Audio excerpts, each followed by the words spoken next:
Ciao, siamo con Samuel, Mara Violin. Daniel. Gaia. Qual è l'iniziativa o l'evento che ti è piaciuto di più di Go25? Allora, l'evento secondo me è molto bello, è stato il primo giorno quando c'è stata l'inaugurazione, perché è stata insomma una bella festa sia a Nova Gorizia sia a Gorizia. Ma sicuramente l'inaugurazione è stato un bel momento di unione di due culture, due città che comunque storicamente l'ho sempre concepita come un'unica città, da goriziano nato e cresciuto. La festa è stata molto bella, un momento di unione, molti eventi culturali. Spero che comunque gli eventi continueranno perché questa città secondo me ha sempre avuto tanto da dare.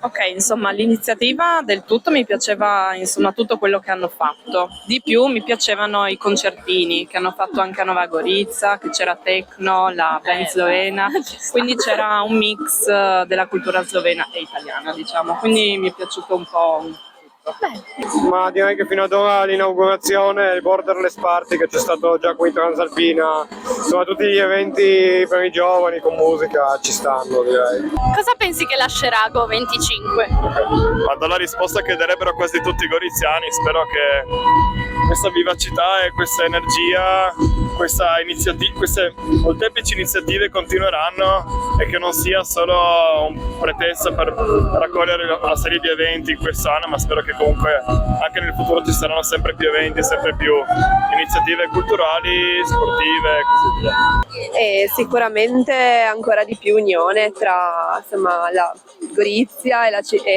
insomma, il confine, insomma, la città transfrontaliera.